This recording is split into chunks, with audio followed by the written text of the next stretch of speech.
Hello all, very good evening. So let's get started. Am I audible to everyone? Is my voice okay? Yes, Yeah, yes, yeah, yes. Yeah, yes. thank you. Right, so today it's our day one. So yesterday was our demo session. So we had an overview about the course and what all we will see, and we had more sort of a general discussion, nothing technical or like we didn't see any hands-on, right? So nothing happened like yesterday. It was more of an more overview. So today we will be jumping into the JMeter. I mean, like the day one. So it's more sort of it's a whole 40 days. I can say working days, right? Or I can say 40 hours session, right? Which will be a long session. We will be seeing a wide range of tools, starting from especially JMeter, right? From basics to advanced JMeter concepts like bean shell. We will see, and also at the same time, we'll be covering various concepts from Kubernetes, microservices, Docker, containers, even tools like Jenkins, Prometheus, Grafana combination, then AppDynamics, Postman, Fiddler a little bit, right? So all these things, because when we are learning about APIs, little bit of Postman knowledge is good. Okay, so when you are doing a API scripting or when you are creating scripts in JMeter, you will need Postman to test those APIs and all, right? So little bit of knowledge of one API testing tool is good. So that's why we will be covering Postman, right? And Fiddler is basically a debugging tool, you can say. Okay, it's like it's used for debugging the APIs and all. And we will now whatever I'm discussing here, all we will see in detail. I will consider as if you don't know even what's an API. Okay, so that way the sessions will go. So no need to worry that something will go above your head. Nothing will, because we will be covering each and everything. And I never keep tab of or count of time. If for clearing something, if it takes more time also, that's totally fine for me. If it crosses above 40 hours, also fine for me. It's ultimately all of you should be clear what we are learning here, okay, and what's the outcome of it, not just learning, right? Like how you will apply those things, or what is it that like where you will apply it, right? Like the real application oriented learning is what we need, right? And that's what we'll try to see. Okay, so today the agenda, what I have kept is in my mind, we will see some basic fundamentals of performance testing initially, various types of testing, and some fundamentals which you will love, various concepts and all. And in the second half, we will see JMeter in live action. We will see a basic script how you can how you can run in JMeter very quickly, and we'll try to understand how it simulates a load and all some basic stuff just to start off with the spark. Okay, then we will go in depth into all of these things, okay, as we progress in the sessions.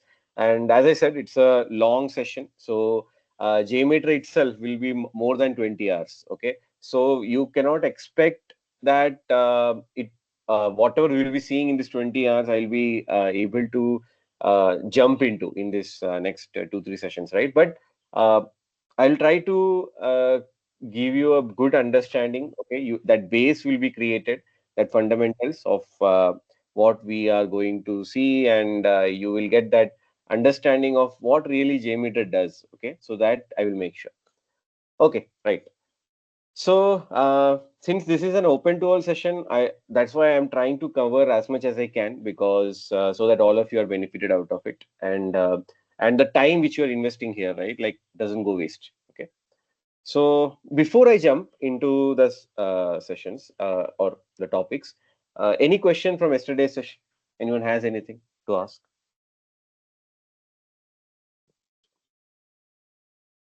Okay, right. First, let's understand. So today, so yesterday we had briefly discussed, okay, what do we mean by performance testing, right? Some basic discussion happened, okay. So when we say about performance testing, there are two important things in that, okay. When we say performance testing, there are two words which will come always revolving around, that is load and stability. And generally, the load is quantified. Okay. and stability is quantified in two different metrics. Okay, stability can be quantified using the throughput, I can say. Okay, now I will explain you what is throughput and all. Okay, just giving an overview. And load can be quantified using something called users, we say, but response time is actually a quantity which actually will, I mean, like quantify the effect of load on the system. Okay, that also we will see how. Okay, how these two things. So that's why this response time and throughput are the two most important SLAs which you get in your non-functional requirement. Now, what's a non-functional requirement, right? So whenever, see, let's say I am a customer, okay, I am from Amazon, and I want to do performance test on an application which we have newly developed, and let's say they have a page, okay, and that page is for filling a basic form, okay, some form they're collecting, and they want to do a performance test on this page. Okay, so they say that this page should load in 5 seconds. Okay, and the number of users who are simultaneously opening the page, when I say simultaneously, all of them, they're opening the page together. Okay, assume that way. So let's say it's 100. Okay, so when I say the page should load in 5 seconds and the number of users who will be using that page is 100, this is coming from the client. So that is a client need, right? This is the need which, I mean, like what the client needs. Okay, this page should load in 5 seconds. So what is load I'm saying? Okay, so let's go to some website. Let's open Amazon. Okay. Now what I'll do, I'll just right click and click on inspect. Now this Chrome has a lot of beautiful uh, inbuilt tools, okay, which we will see for that's very useful for UI testing and all, okay. Especially there's a performance tab, right, which is very very useful. Okay, so let me explain you that. Okay, now let's say this is the page which I'm loading. Okay, so now if I go to performance and if I just clear this here and if I just click on record and reload,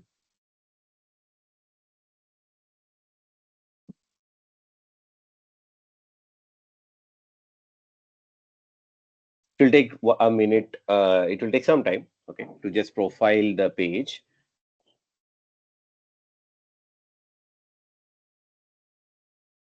So what it will ultimately give me is the total performance profile of this page. Now this is not a load test, okay? Don't compare it with load test. It's a UI test that I did, okay? Now just go to the live metrics here. If you see here, see clearly I can see the page took 1.01 seconds to load. Okay, so the largest contentful paint, it took 1.01 seconds. There are various phases in which the page load, like time to first byte, resource load delay, and all those. So ultimately, it took around 1 second to load. Okay, now see, what I'll do now, I'll just take a screenshot of this.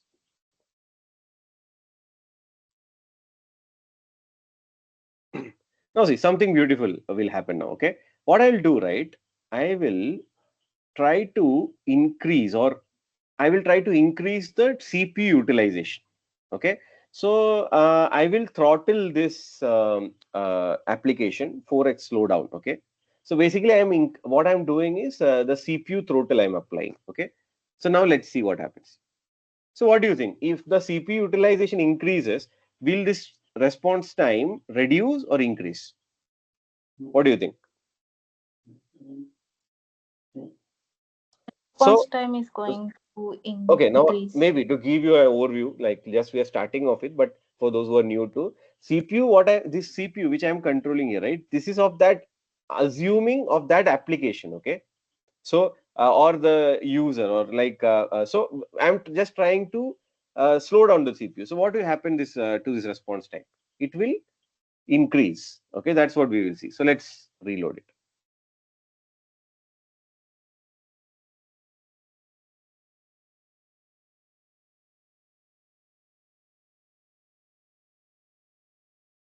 So what I have done is I have reduced the, I mean, like increased the CPU utilization to 4 times, right? What it was before, than what it was before. Okay. So let's see how the response time varies.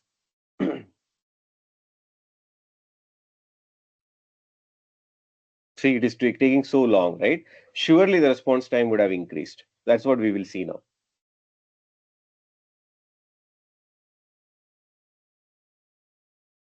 So now this is what the page load time I said, right? Which my customer gives me. That's this much time it should load. Okay. Now, can someone say why that load time is important? Is it important for a business? Obviously.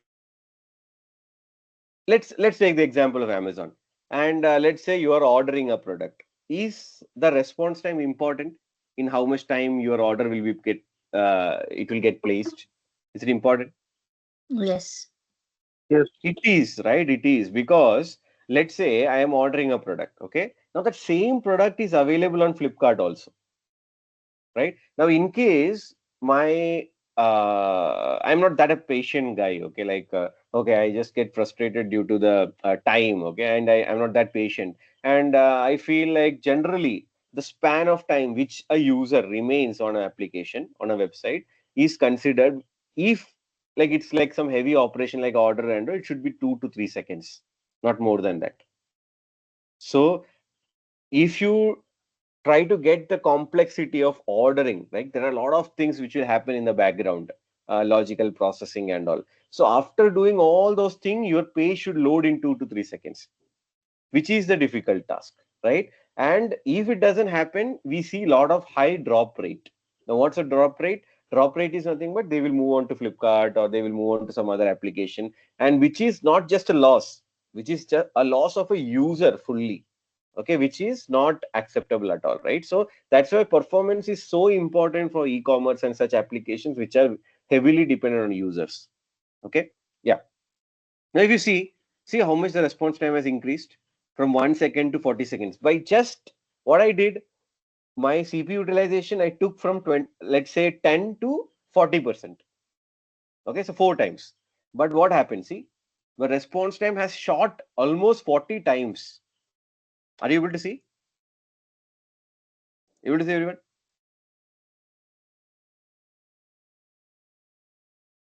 Now, can someone say why it took more time when I increased the CPU utilization, or I throttled the, like I simulated that, like why it increased? What could be the reason?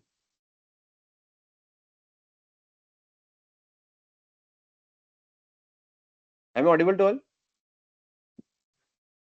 The processing is slow. Exactly, right? So see, CPU, what it does processing, right? Now, when your processing takes more time, obviously overall your response time will increase, right? And that's what we saw here.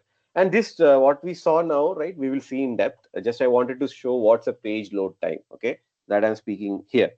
Now, when I say 5 seconds, my customer said 5 seconds, and 100 users. Now, coming to the main question, a page loads in 5 seconds. Okay, for let's say if only one user is using. Now, when 10 users are using it, the response time becomes 7 seconds. Can someone say why the response time increases with respect to number of users? Because Due to multiple inflation. requests are being served, so higher Mhm. utilization, more Exactly. memory. Mhm. Exactly, right? That's what we saw now in our example. As my CPU utilization increased, my response time increased. Now, CPU utilization or the RAM utilization will increase when your number of users will increase. Okay, so as that CPU and RAM of the server, so when I say server means like, let's say this is Amazon.com. Now, this Amazon.com is the code of the Amazon.com is lying somewhere, okay, in US, in a CPU, not one CPU, but just assume, okay, like in a CPU. From there we are accessing it, and that's our server, right? So ultimately, more the number of users are accessing that machine, right, more resources will get utilized of that machine. Okay, So more number of users, the response time will increase. Now, when my user says my page should load in 5 seconds for 100 users, let's say some Adam, okay, he said he's from Amazon, okay.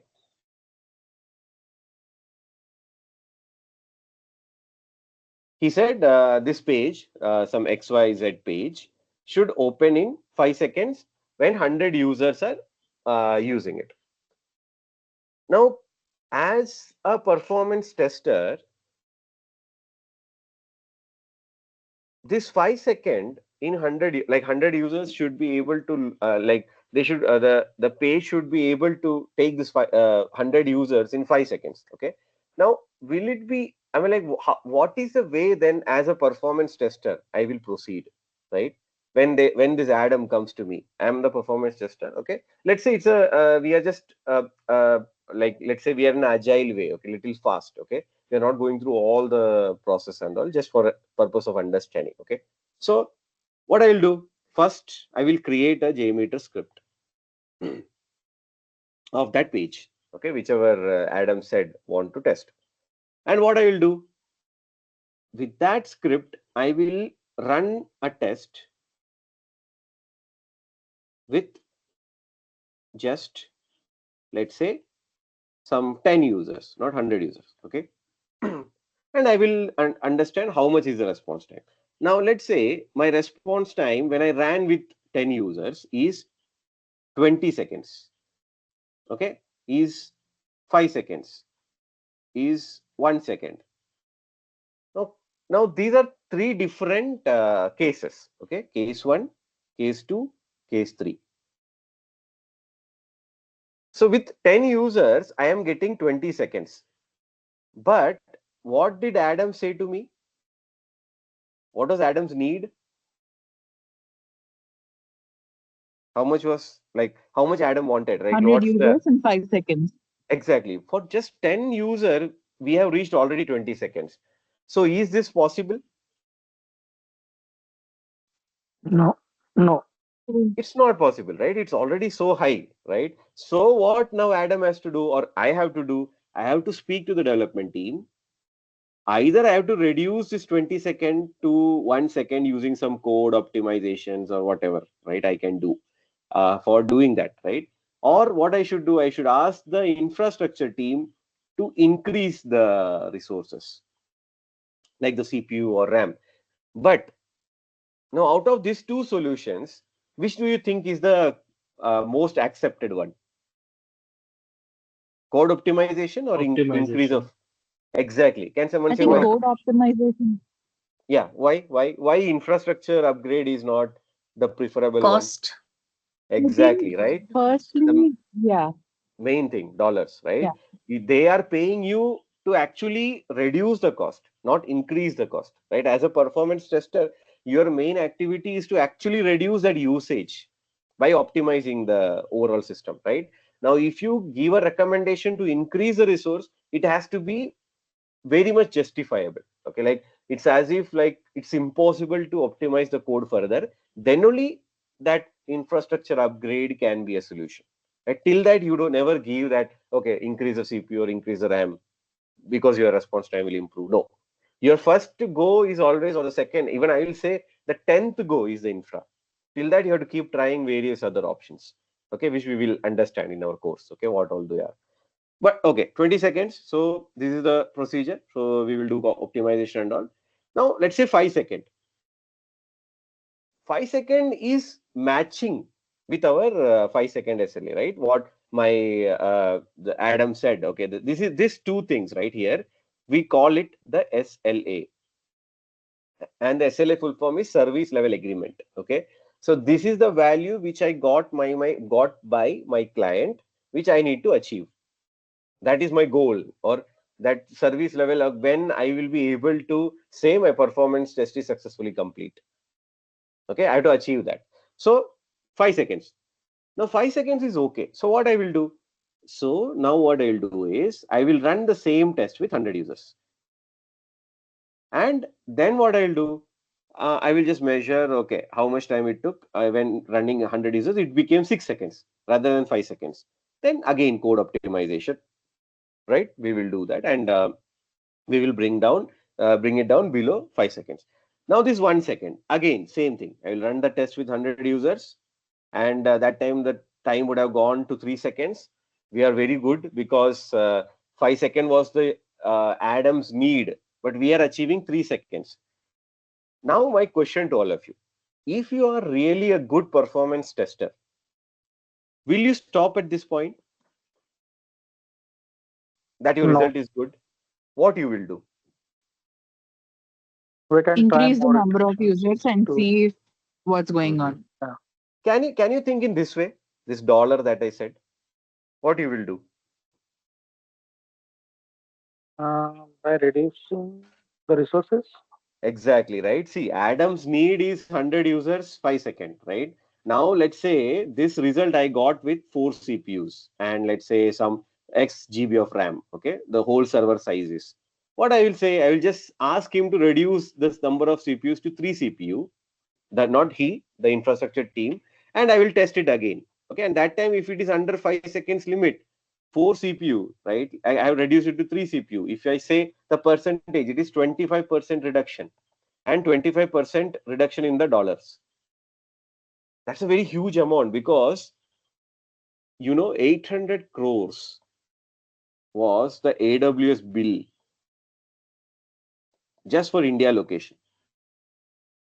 Okay, just for India location, 800 crores was the AWS cloud bill for India location for an ex company. I will not call out which one. So if I can save 25% of it, that is never possible. Okay, you cannot reduce 25% at a time, but just assuming, okay, it's such a big amount, right? It will go more around 200 crores. And let's say even if 100 performance testers led to this saving, okay, I don't think so. The 100 performance testers might cost maybe not even, I don't say like 100 crores, right? If at all they spend also, no one will get paid that much. Okay, but still, let's say 100 crore they are paying for 100 performance testers. Still, the company is saving 100 crores. So, are you seeing how important performance testing is, everyone? How that real impact you can bring? It's not just response time and throughput, right? Based on that, you can do a lot of other things. Hello, all of you, getting my point? What I'm trying to say? And this 800 crores is per year, okay? Sorry, I didn't mention that. So, do you think this is a very big amount, this 800 crores for AWS?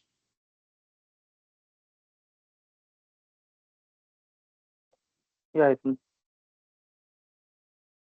It's a very big amount, right? Like, and yes, the company which I'm speaking about is also very big. For them, 800 crores is nothing.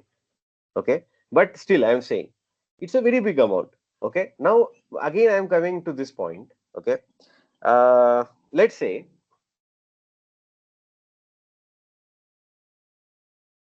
now Adam said, okay, 5 seconds, 100 users, he's happy. Now, this is for a one single page. Okay. Now, generally, when you visit an application, will it be a single page? No. No. Yeah, No, it we'll will be be. having multiple pages. Exactly, right? It will be a series of pages, let's say. Okay. So first they will log in and they will go to the cart page, then they will order, and let's say they will log out. So some 4 pages. Okay. I'm just giving it. Okay. Just an example. So they just go, okay, and do this activity. So each page, what we are doing, right? There will be an SLA because can every page have same SLA? No. Is it realistic? Okay. Let's No. Might assume be basics login. of the content. Exactly, exactly. So let's say login and ordering. Will login also load in 5 seconds and ordering also load in 5 seconds? Will it happen? I mean, like, is it realistic? No, right? Because ordering is a little heavy operation. So little extra time is okay. But login is not that heavy operation like ordering. So it will be little lighter, right? Now the second thing is, will the user load be same across all pages? No. Right. Now let's say 500 people have logged into Amazon. Will all those 500 order also? No. No, No. right? So the user load will also change. So that's why we have SLA for each section, okay, what we are testing, each APIs or each pages or each transactions. So we have SLAs and that will be defined through the NFR, the non-functional requirement that we get from the business analyst or the person who is in contact with the client, right? They will provide us the NFR, okay? And from that NFR document, from where we get the SLA, we create our test plan document.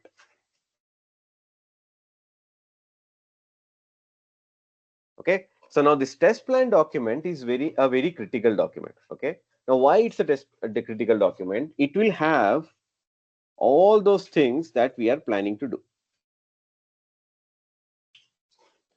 So based on SLA, what all tests we will run, right? All those details will be there in that test plan. What all risks, what is entry criteria, exit criteria, and all those things will be there. We will be seeing test plan in detail, okay, in the upcoming session. Now SLAs will be there. Now see, again, there is an application Amazon, okay, and there is an application HDFC Bank, okay. Rather than HDFC Bank, I'll say HDFC Bank employee or something like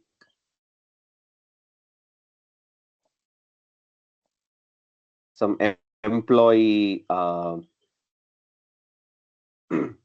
leave portal, okay, something like that. Now, will both the application have same performance test criteria?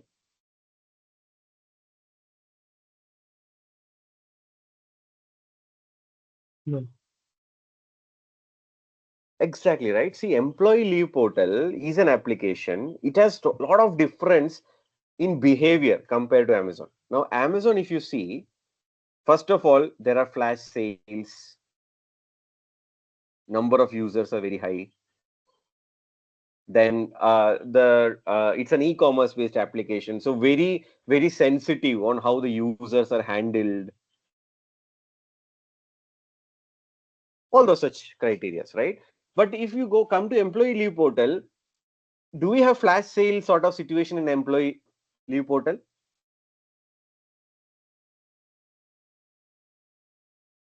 Do we have like that? Okay, maybe I will ask you one important question. Why is this flash sale so important for performance testers? Number of users will be higher. Yes, And it brings in a lot of money, so it's value to the company. loading as well. Exactly. And flash sale has one more important property. Okay, it's a sudden increase,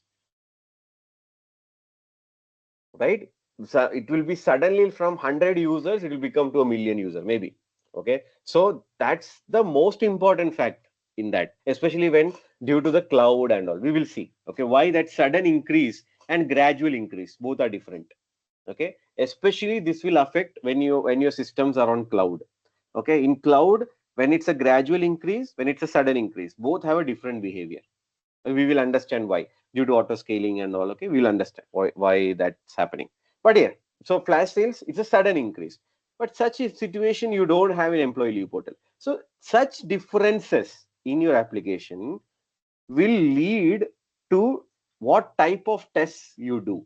Okay, so for example, now in performance testing there are various types of tests. Okay, so the most important ones out of them are the load test, spike test, stress test,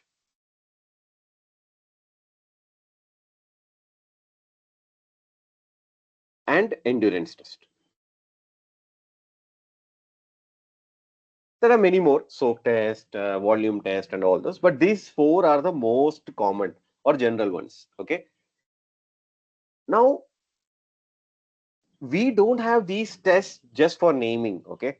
It has a very important objective behind running all these different types of tests. Okay. So let's say load test. Load test is the most common test which you run very extensively before you move on to other tests. Okay. Now, what you do in load test is, let's say I got an SLA table. Okay.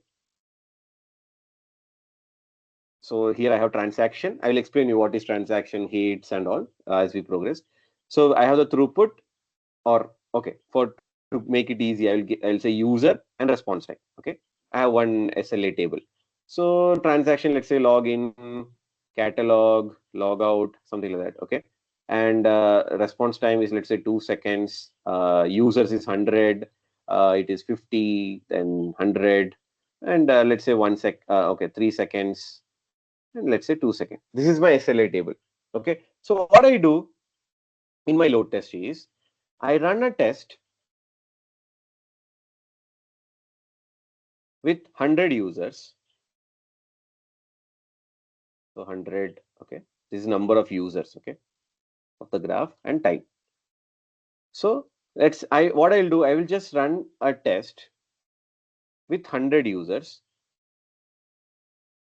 Okay, so 100 user test I will run, and I will keep it steady 100 users for, let's say, 1 hour, and I will measure how much is the average response time I'm observing. Okay, for that specific transaction, let's say it is login. And this specific test, simple test, we call it load test. So in load test, there are two things which are very important. We run the test under specified load, and for a target response time. Okay, so the load is fixed. We already know for how much load we are going to run the test. And this load test you run so many times, because it's not just one time you will run. Because the first time when you run, you might not achieve the SLA, or if you achieve also, there might be room for further tweaking, right? So you run this load test multiple times. Okay, but with time, once your applications becomes really good, or it becomes optimized, right, then you move on to the other types of test. Okay, and that we will continue in tomorrow's session. Okay, I'm not continuing today here. I will just jump on to JMeter for some time, and tomorrow we will continue on what is spike test, stress test, endurance test, and we will see, very importantly, what do we mean by throughput. Okay, and the importance of throughput in all these tests. And also we'll see what is the different, like what are these tests, like spike test, stress test, endurance test, and all. What are their objectives? Like endurance test is for memory leaks. What is memory leak, and all those things. And stress test is for something else. Spike test is for something else.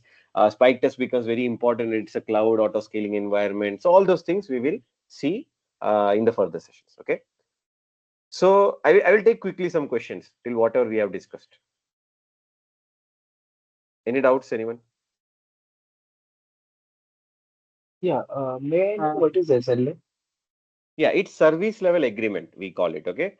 Yes, it is basically what your client or your NFR document is giving you that you need to achieve. Basically, that's your exit criteria, I can say, that your performance test is a success. So it's a document like it's a given by company. Yes, exactly. The project which you are going to do, they will give you. Yeah. We will see an NFR document. That time you'll understand how that NFR is given. Okay. Okay. Non-functional requirement. Yeah. When we create the test plan, no, that time we will see all those. Okay. Sure. Yeah. DG, please go ahead. Yeah, so in the SLA, I think the baseline and the pages, what exactly the response time should be. So I think those kind of things are mentioned, or apart from that, other things also there. Yeah, yes. See, now let's say if you're testing APIs, right? Like that time the Mhm. API, how much? Again, ultimately everything will boil down to throughput and response time. Okay, but at the Okay. same time, you will also get what amount of resource also sometimes they're expecting, right? This much amount of Oh, resource you need to achieve that. okay. That also will be sometimes given by them if that's a constraint, right? Because they will be looking into optimizing their code more than infrastructure upgrades, right? So that time they will Yeah, give you the exactly. details also. Yes. Okay. And Yeah. that about the load testing, is this any specific time, the minimum time we have to run? Yes. Uh, Yes. We have to run minimum 30 minutes plus load test. okay. Okay. Yeah, Okay, thank you. so that is a standard criteria, and based on test, things will change. Spike test is a very quick test. We will see what it is. Stress test will run indefinitely. We cannot say how much time stress test will run because it has a different objective, which we will see. Endurance test generally runs for 12 to 24 hours. It's a very long test because the name itself is endurance, right? We try to understand the reliability of our system, endurance of our system, right? Through that. So that's why it's a longer Oh, run, 12 hours minimum we generally. Yeah, so yeah, we'll see that. Okay, in the, thank yeah, sure. Yeah, Shreyasi, please go ahead. Uh, I was asking for UI testing, how we will do with the JMeter. Yeah, so JMeter, see UI testing, especially okay, when it comes to UI is not depend on the load. Can someone say why? It is rendering in the browser. Exactly, right. So every client has their own machine. Okay, so basically it's getting multiplied. So but that same condition is not of the backend, right? Backend, the CPU count is same, whether it's 100 user, 50 user, 10 user, 5 user, 500 user, how much my server size is, right? Like, or whatever the server size is, it is same. So the load will vary. But for browsers, everyone has their own browser. Like it will. So basically, there the situation is like a single user is using. But yes, we optimize that and we optimize it using not JMeter, but using this UI testing that I showed, right? The performance profiler. There's some tool like GT metrics, if you have heard. We will see that. Okay. How that UI profiling also happens. Now in UI profiling, so as a performance tester, your UI testing activity will be just maybe 5% of your total efforts. Okay. Okay. And that plays only what you will do. No, you will just look for the image sizes and all the JavaScript and CSS file sizes. If you can optimize something in that so that you can reduce the overall page size, right? So those are the only areas which you will be able to actually tweak further. Okay. Because automatically when you fix the backend, right, your server becomes fast. Okay, Yeah. then it's all based on the user like how he's loading and all, right? It will be, and it's a totally yeah, it's a very totally complicated thing also, right? Sometimes because someone will have 4G, someone will have 5G, someone will have even, I don't know, someone might use 3G also to load the page, right? The network speed will matter.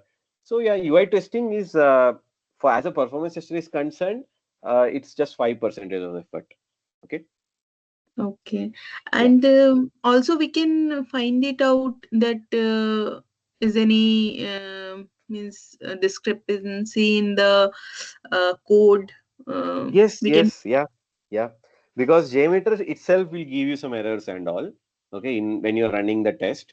But at the same time, to go deeper, that is where we will learn how to check our server logs, how to check AppDynamics. In AppDynamics, it is very easy, okay, because AppDynamics logs everything. So Uh, you will be, App you, Dynamics and yeah. App Insights are similar types. Application insight. Can't say because AppDynamics is more sophisticated tool. Okay. Okay. Yeah, but App Insights, I think, I meant like it's not that sophisticated like AppDynamics because AppDynamics basically works on your app server and web server layer. Okay. Mm-hmm. Both are APM tools. Yes, I'm like application performance monitoring tools. We call them APM, Okay. App Insights, and basically it's App Insights is only for Azure, right? If I remember, Yeah, yeah. right? Yeah, again, it's only for Azure. So if you're using some Google Cloud, AWS, and all, you cannot monitor, right? So Mm-hmm. yeah, there are, and So okay, it's like you go to a general physician, you go to a pediatrician, right? That's Okay. specialization, right? So more AppDynamics is specialized in monitoring, Okay. right? Yeah. Yeah. Got App it. Insights is just one add-on provided by Azure, right? So they are not specialized in monitoring. Yeah. Yeah, Got right. it. Yes. And one last question. Yeah. And you have shown that the CPU throttling and network throttling. Yeah. So we are reducing the CPU processing in our side, Exactly. client Correct. side. Yes. Not the server Okay. side. Yes. That you Yeah. cannot, right? It's Amazon, Yeah. right? So I, yeah. Yeah. But just I I wanted to was show just you hearing that. how the CPU variation will cause the time variation. Just Yeah. wanted to show Yeah. you that. Yeah. Yeah. Thanks. Go. Thanks. Yeah. Sure. Thank you. Gokula, please go ahead. Yes, good evening. Good evening. Are you, which time zone are you in? I am in India time zone. Okay, so good evening. I Yeah. wanted to ask, so in terms of the SLA, and let's say that you are the only performance tester, which is usually the case in an organization, Yeah. and it's your full responsibility to make sure that the application, is performance tested. Yeah. And obviously, you have to educate the customer, that uh, that there is certain limitations in what can be performance tested. Obviously, you can't Mm-hmm. run through all of the performance testing as the functional testing team does. So Correct. how do you manage the risk after you do your analysis, what needs to be Mm-hmm. performance test?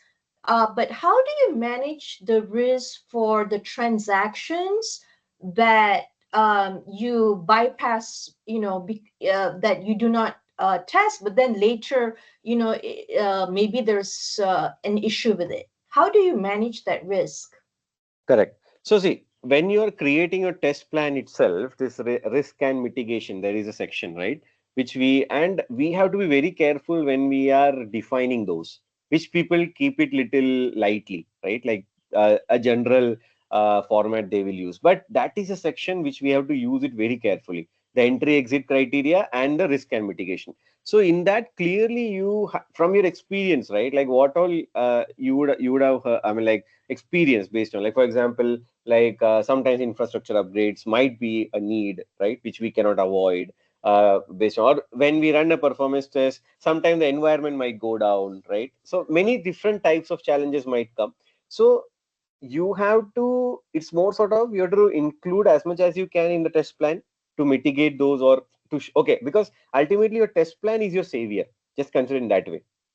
Okay, so whatever you can, you get the approval before you start your work itself, right? So that time it will become more easier. But yes, as your challenges come, you have to be a justify, I mean, like, you have to justify your issues which might be caused due to some other, I mean, like, we don't know, right? Some Many things can go wrong. But yeah, if you are an individual performance tester, you have a direct contact with the client, right? I mean, like, sometimes you just directly speak to the client, so you have to be little careful also at the same time. Uh, but ultimately, your test plan is your blueprint. You have to be very careful when you're defining it.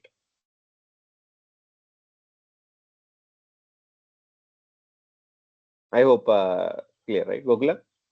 Yes, thank you. Yeah. Yes. But yeah, some things are little smart, right? Like you have to become little smart especially if you're an individual player, right? You have to handle your client very happily, right? Little smart way, because they are not some, and most of the time that your client might not be that much aware about performance testing at all, right?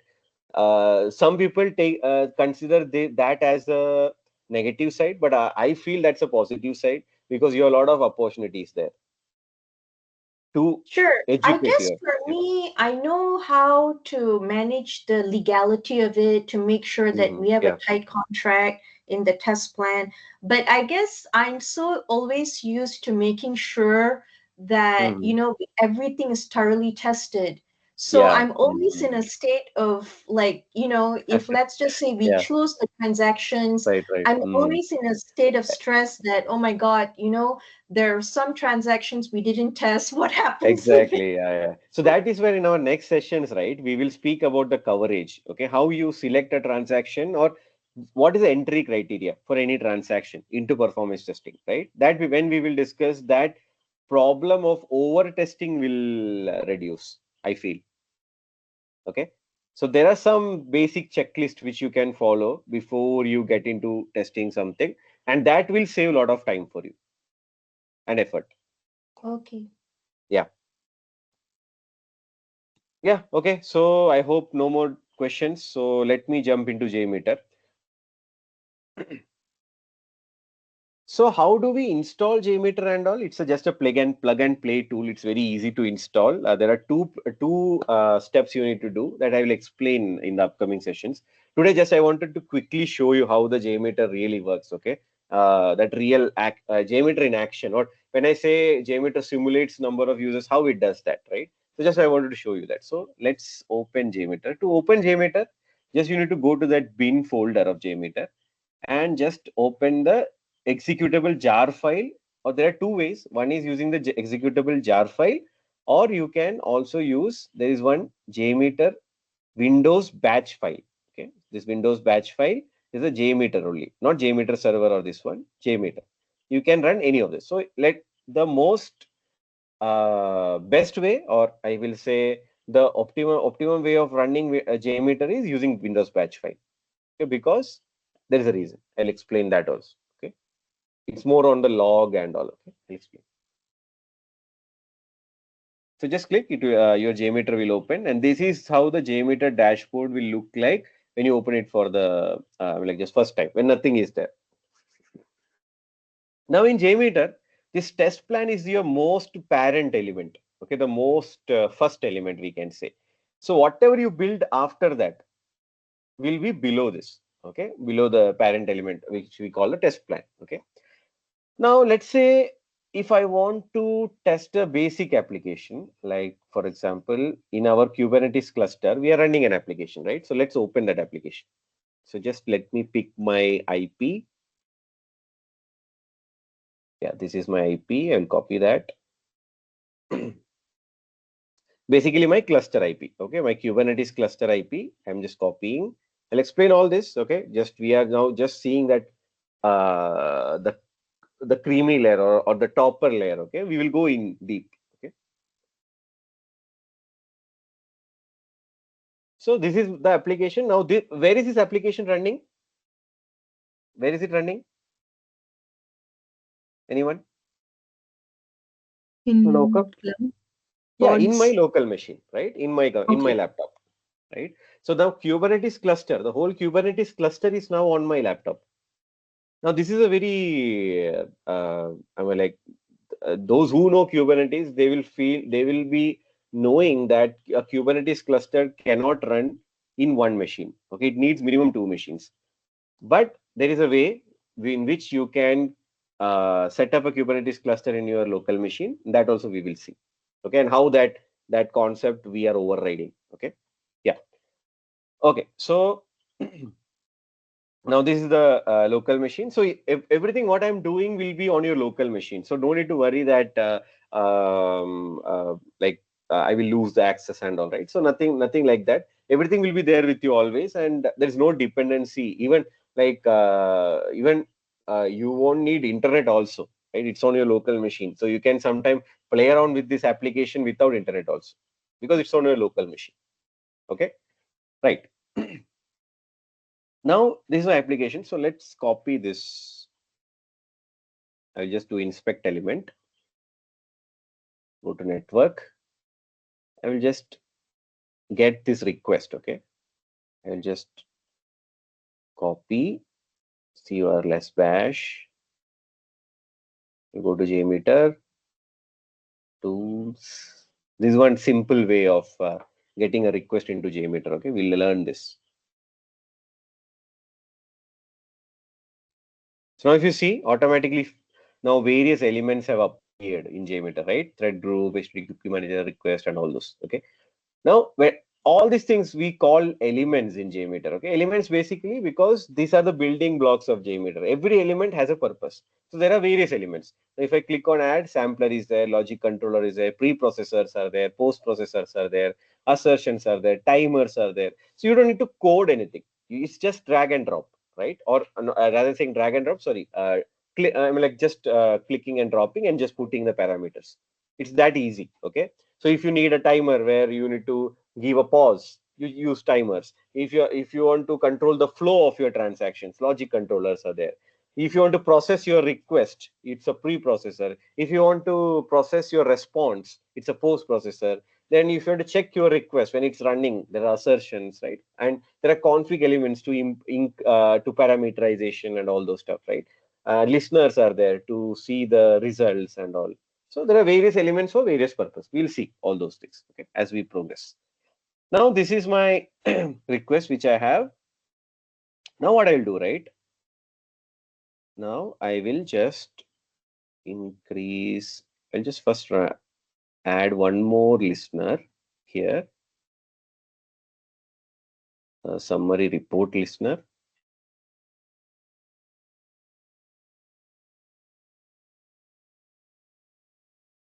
Okay. Now what I'll do, just I will first run with one user.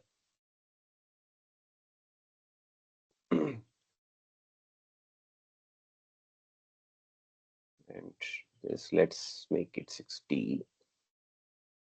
Okay. And what I've done is I'm just running my test with one user. Okay. Just one user is running the test. I'm just clicking on this run here.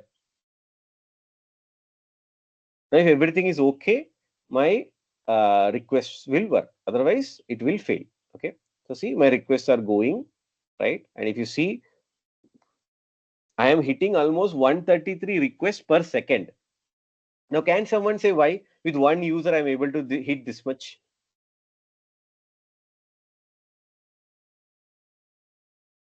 So when I say 148 per second, the meaning of that is I am opening that front page, right? This front page, which is in front of you, 148 times in a second. Now, why am I able to do that with just one user? Because the average response time is just 6 milliseconds. So user will take just 6 milliseconds to load the page. Are you getting? Hello, all of you? Yes. Right? Now let's see. Okay, let's do one thing. Let me increase the number of users to, like, let's say 10. And what I'll do is I'll also give a small timer here. Now see what happens.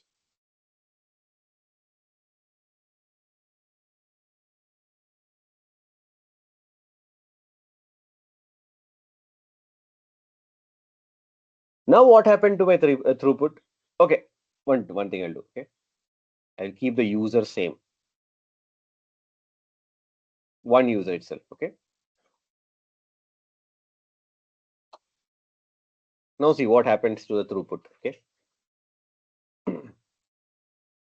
Now why my throughput reduced this much? When I added a small timer or a pause between my requests. So now what I said to JMeter is, after every request, wait 300 milliseconds and then go to the next request. Are you getting? Hello, all of you? Yes, yeah. So that is Yes. why Yeah. the number of times I'm hitting the page or opening the page has reduced, because after every page load, I'm waiting for 300 milliseconds. So in a second, actually, I can do only 3, right? Mathematically, if you see. That's what you're seeing here. Because every 300, okay, one time I hit 300 milliseconds, I wait. Then I hit again 300 milliseconds, I wait. I hit, again wait for 300. So 3 times on an average, I can hit in a second if it's a one user. Getting all of you? Are you Yes, all Vishnu. till Yeah. here? Are you all with me till here? Anyone Yes, has any doubt? yeah. Yes.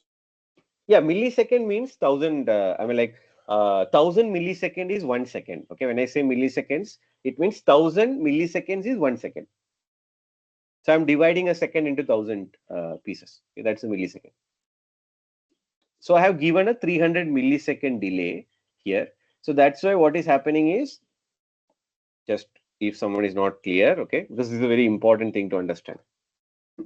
So without delay, my page was taking just 6 milliseconds to load. So in a second, my page was able to load almost some high TPS, right? Like around 300 or 200 TPS. But when I gave a 300 millisecond delay in between, so what happened? My page loaded. It waited for 300 One milliseconds. request will take 306 milliseconds. Exactly. Right? It will take 306 milliseconds now. So in a second, actually, I can cover only maximum 3 something, right?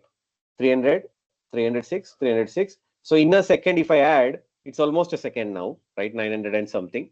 So 3 times I am able to hit. So that is why you are seeing this 3.2 here in a second. Per second means in a second, okay? In 1 second. Now let's do one thing. Okay? Let's increase this number of users to 2.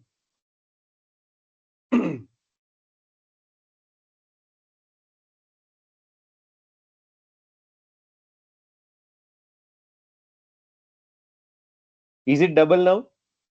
Throughput in a second. Initially it was 3.2. Now when I increase the number of users, I mean like 2 users are hitting the page at the same time.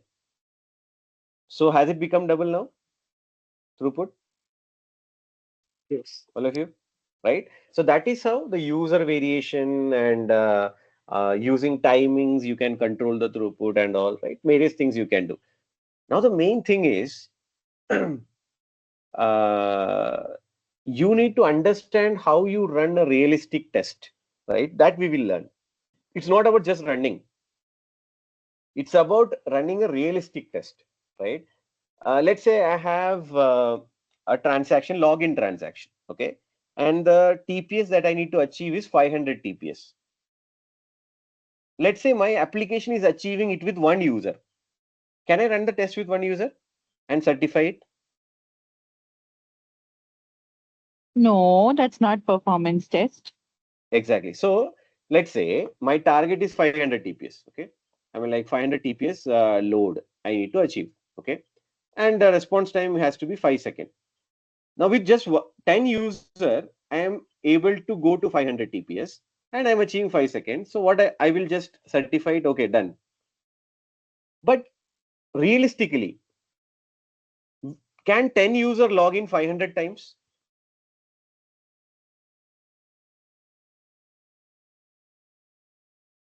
Forget this 5 seconds, okay? It will not be 5 seconds, but can 10 user log in 500 times in a second? Realistically, I'm saying.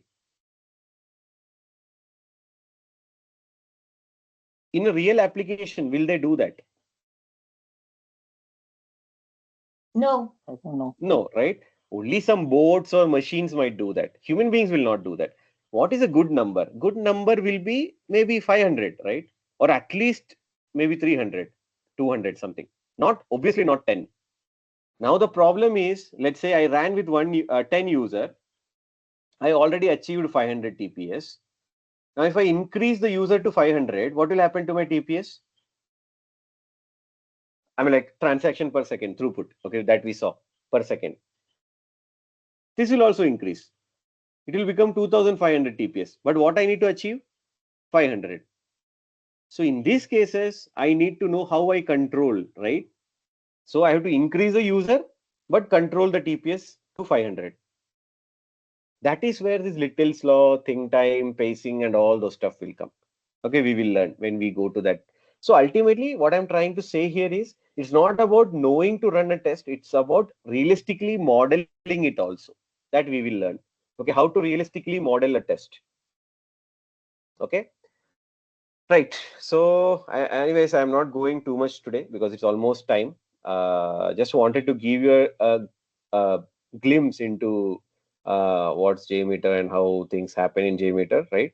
So yeah, that's a test about it. And yeah, let me know if you have any questions. I'll take some questions now. But one thing you should understand, it's so easy to use JMeter, right? Just see how I brought a request into JMeter, and just in if you see, I ran the test in just a minute or maybe 2 minutes. My script is ready, and yeah, obviously it's just one request, and there's no complexity much. There's no parameterization, correlation, and all those things. But still, with JMeter, things are very easy to do. Okay, yeah, DG, please go ahead. Yeah, actually, that threads means the virtual users, whatever we are increasing, is this the realistic situation, or we have to test only with the virtual users and we have to submit the report? Is there any kind of dynamic data use we can do We that have to, and play right? around the So data? see, exactly. So for example, now let's say you are doing a login transaction. So you have to pass 500 username and passwords also with 500 users. You should not do it with same username password 500 users, right? So such things will be there, Oh, right? You have to get the data that 500 username passwords, right, from the development team or the DevOps team, whoever is handling that, and use those for your test. And tomorrow we will discuss on various environments. Okay, in performance we do the test on performance environment, but there are various environments like dev environment, test environment, performance environment. There is staging, there is pre-prod, production. We will discuss that in upcoming sessions. Okay, so you'll understand further how this test we run, and because when you run the test, the other people who are doing the work should not get affected, right? So that's why there are various environments and all. We'll discuss that. Okay, and what's the difference of various environments?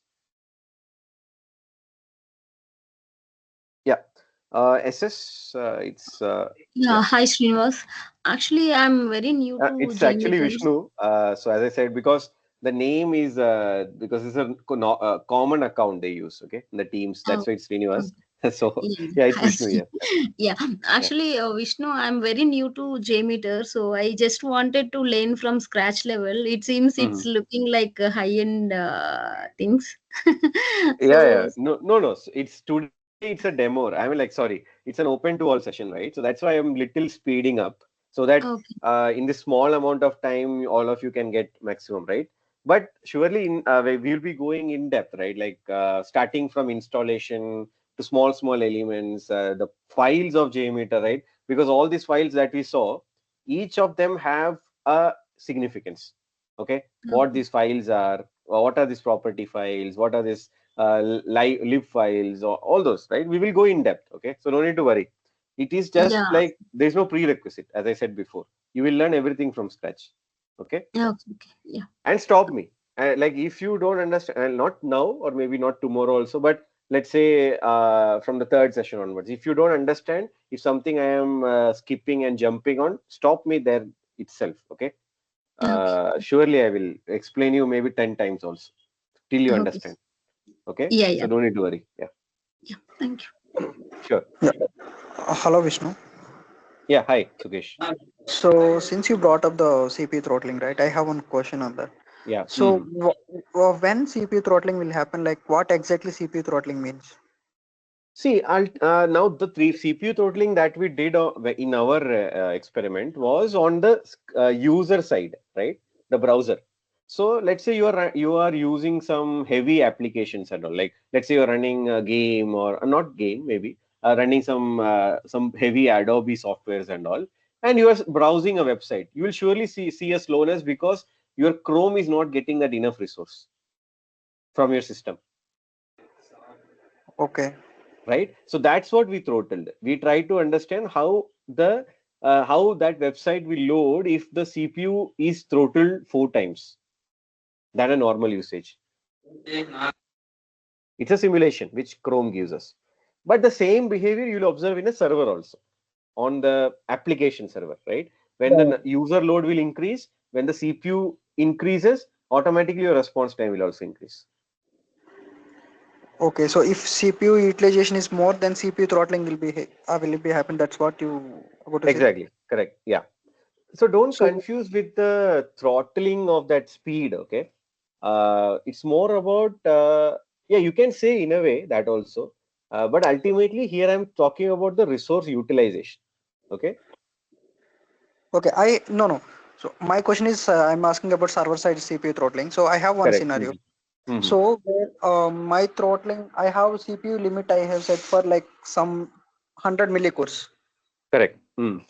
CPU limit is 100 millicores, Yeah. but still I when I am doing the load test, right? So I'm not Yeah. able to see that that particular pod or container is reached to that 100 millicores. But Hmm. Okay. still I'm seeing that CPU throttling. What might be the reason? See, now CPU throttling occurs when some container or process, okay, tries to use more CPU. So let's say you said 100 millicores, right?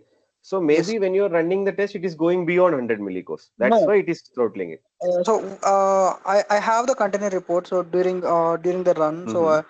we are generating the container report. So when I Mm-hmm. in that report, I can able to see that is not going beyond the Okay. Mm-hmm. CPU limit, Okay. but still I'm able to see the CPU throttling. Then maybe other process. There's something called resource contention also, right? Some other process which is running on the same node or is competing for the CPU, right? So you have to see the overall also, no? Overall, if some other process is also trying to compete for that CPU, you are not getting it. Your resource will not get it, Okay, okay. right? So that also is a reason. Cascading, right? Yeah, might be, but if one deployment has a multiple pods, and so Hmm. in that multiple pods So have, you will have to so monitor all the pods at the same time to get the idea. okay, so other pod, so let's say for example we have a two pods, Even there so are some cases, okay, if you have some vertical pod auto scaling and all, then it's a different story altogether, okay.